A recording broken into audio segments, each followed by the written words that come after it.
Mesdames et messieurs, chers camarades membres du mouvement Assirem, chers militants de la démocratie, chers concitoyens, le mouvement Assirem vient d'être notifié officiellement du rejet de 10 de ses candidats de sa liste de Tizi Ouzou aux élections législatives du 2 juillet par l'année. 10 candidats sur 18, 10 citoyens, privés arbitrairement de leur droit de participer à la vie politique de leur pays en se présentant devant le suffrage de leurs compatriotes. Le même abus a frappé nos candidats à Jijel. Nous sommes dans les faits déchus d'un droit constitutionnel sans que l'institution judiciaire n'ait statué sur nos cas. Nous savons tous que l'arbitraire a toujours été le levier politique du système algérien. Mais cette fois, une ligne rouge vient d'être franchie. Et dans l'exceptionnelle conjoncture que nous traversons, il faut dire les choses clairement, méthodiquement et sans détour. Les motifs de ces rejets sont exclusivement politiques. Plus grave, ces décisions sont anticonstitutionnelles. Et je reviendrai sur la signification politique de cette opération, car elle crée un précédent d'une extrême gravité dans la vie judiciaire algérienne qui n'a pourtant pas été un long fleuve tranquille depuis l'indépendance. Nos candidats sont sanctionnés pour leur engagement politique, ils sont sanctionnés pour leur prise de position militante, ils sont sanctionnés pour leur participation au Hirak, ils sont sanctionnés parce qu'ils ont refusé le silence, la soumission et la loi de la peur. Le régime considère désormais les activités politiques durant le Hirak comme des activités suspectes et subversives. Voilà où nous en sommes en 2026. Dans notre pays, demander un état de droit vaut crime. Exiger des institutions légitimes devient un acte subversif. Revendiquer la démocratie expose à la suspicion et à la sanction pénale extrajudiciaire. Alors redisons clairement les choses à ceux qui croient terroriser les citoyens parce qu'ils abusent de leur pouvoir. À Assirem, nous assumons. Nous assumons nos paroles publiquement, nous assumons nos positions publiquement, nous assumons nos actions publiquement et nous assumons notre combat publiquement. Contrairement à ceux qui gouvernent ce pays dans l'ombre à travers des officines en ramifications tentaculaires, des commissions aux fonctions aléatoires et qui agissent dans l'opacité pour rendre des décisions arbitraires, nous agissons selon ce que dictent nos consciences et au vu et au su de tous les citoyens. Nous voulons être très clairs devant l'opinion publique. Aucun dossier de nos candidats n'a été rejeté pour argent sale ou pour acte que la morale désapprouve. Aucun, pas un seul. Aucun de nos candidats n'est connecté au trafic de drogue. Aucun de nos candidats n'est lié à des réseaux mafieux. Aucun de nos candidats n'est en relation avec des prédateurs qui pillent le pays sous protection politique. Notre seul crime, c'est d'avoir défendu la liberté d'expression et veillé, pendant l'exercice de nos mandats, à l'application rigoureuse des lois de la République. Nous savions qu'en Algérie, il y a le pouvoir apparent, le pouvoir occulte et le pouvoir effectif. La situation actuelle qui illustre avec une rare brutalité cette anomalie politique pose des questions vertigineuses. Qui décide? Sur quelle base? Au nom de quelle loi? Et pour quel objectif? Déchoir un citoyen de son droit constitutionnel comme le vote ou la candidature est une décision grave. Et aujourd'hui, force est de constater que des Algériens sont de fait déchus de leurs droits civiques, sans procès, sans jugement, sans décision judiciaire, ni possibilité réelle de défense. Les recours devant le tribunal administratif supposé permettre la réparation sont en principe factices, puisque cette structure ne juge pas sur le fond, mais sur la forme. Or, dans le cas présent, c'est le fond qui pose problème dès lors que c'est bien une instance ne relevant pas de la sphère judiciaire qui a prononcé une sanction pénale d'une extrême gravité. Nous avions cru comprendre que les commissions qui reçoivent les dossiers émanant des différents services se chargeraient de transmettre à la justice les cas qui mériteraient une instruction pénale accélérée. Il n'en est rien. C'est une commission qui n'a aucune qualification pour le faire, qui s'octroie le pouvoir de déchoir des citoyens de leurs droits civiques fondamentaux. Nous sommes face à un système qui ne veut plus seulement contrôler les élections, nous sommes face à un système qui veut choisir lui-même ses opposants, fabriquer lui-même ses députés pour les entendre lui chanter ses envies et ses exigences. Il faut bien réaliser l'énormité du phénomène auquel nous sommes confrontés.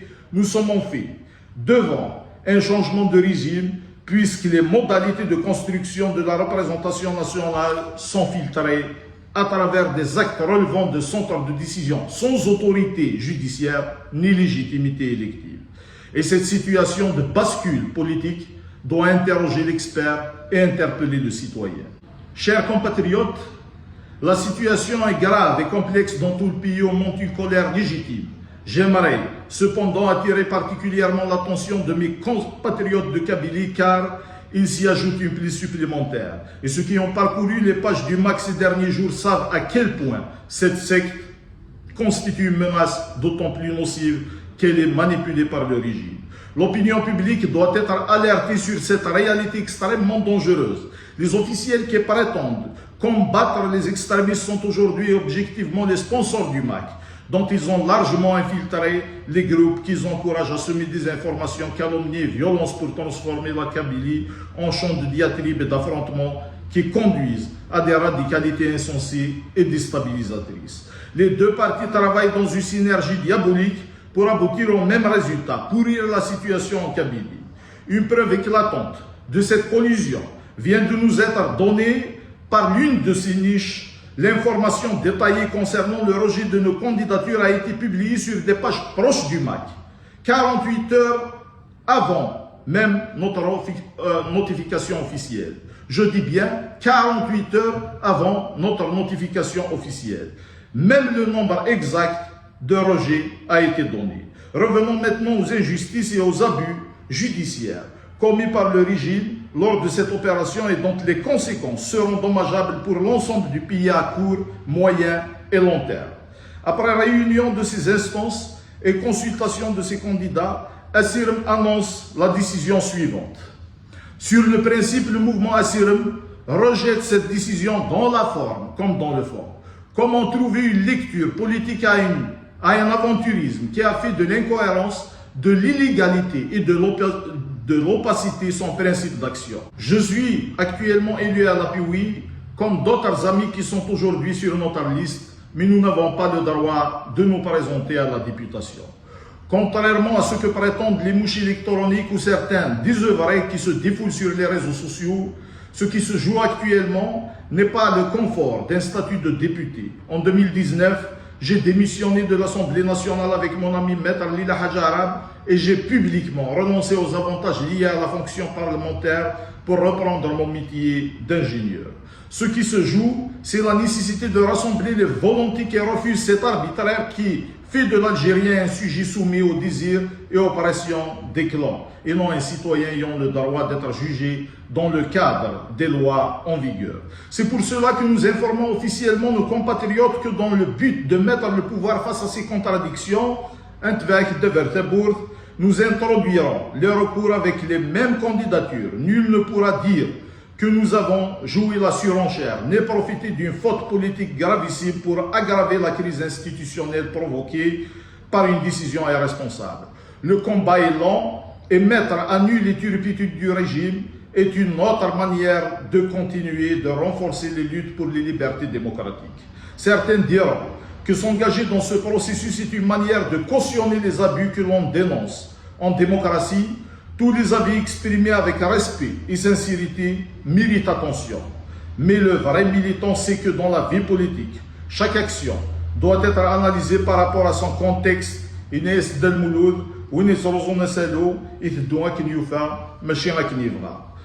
Nous nous sommes engagés dans cette élection car nous faisons partie de ceux qui estiment qu'en cette phase de profonde régression, une municipalité gérée par des élus intègres ou un député qui porte une parole de vérité valent mieux qu'un maire ou un parlementaire reliant dans les villages la propagande d'un système désormais ouvertement installé dans l'hégémonie islamiste. À ce propos, le passage récent sur une chaîne publique de télévision algérienne du journaliste Jean-Baptiste Rivoire n'a rien d'anodin. L'accueil sur un grand média audiovisuel du porte-voix acharné des critiquismes pendant que les patriotes se sacrifient pour sauver la nation est un indicateur qui ne trompe pas sur la réalité du rapport de force au sein du régime. Sortons du déni, l'islamisme est bel et bien installé dans les institutions et protégé de la prédation. Chaque parcelle du champ administratif, à chaque fois que cela est possible, est un devoir citoyen. C'est pour cela que la réaction du pouvoir dans cette conjoncture doit être analysée sans passion et avec lucidité si l'on veut lui opposer les réponses les plus indiquées. En réalité, le régime refuse un parlement où pourraient exister des voix, même symboliques, qui diraient une vérité. Il ne faut pas oublier que dans l'Assemblée actuelle, les scrutins se soldent par des votes de 100% de oui. Alors voici ce que nous disons à ceux qui veulent faire du pays une courtisanerie où ils surveillent, sermonnent, promeuvent et jettent selon leur bon vouloir. Faites un avis d'appel d'offres d'emploi. Faites un avis d'offre d'emploi pour garnir votre assemblée. Ouvrez un bureau de recrutement. Demandez des CV avec, si possible, des dossiers interdisant aux postulants d'exprimer une opinion libre. Et procédez directement à la sélection des députés après entretien et engagement de soumission. Oui, répétons-le, car l'affaire est sérieuse. Nous assistons en direct à un changement de régime par un coup de force anticonstitutionnel. Eu égard à tout ce qui précède, nous lançons aujourd'hui un appel solennel à toutes les autres listes engagées dans cette élection, à tous les patriotes, à tous les démocrates, à tous ceux qui refusent la confiscation de la volonté populaire, afin d'engager un débat de fond sur une disposition scélérate qui viole la Constitution. Nous leur tendons la main et leur disons « Oublions nos désaccords politiques pour protéger la République ». Ce qui est en jeu aujourd'hui dépasse le mouvement Assir. Ce qui est en jeu, c'est le droit du peuple algérien à choisir librement ses représentants et surtout à préserver un tant soit peu de dignité pour l'Algérien et ses institutions.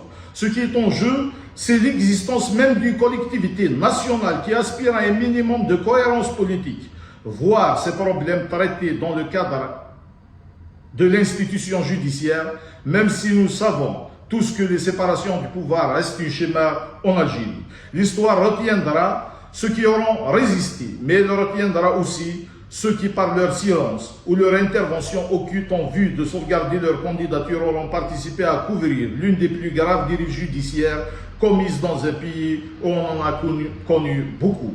Quant à nous, nous avons choisi notre camp, celui de la dignité, de la transparence et de la liberté.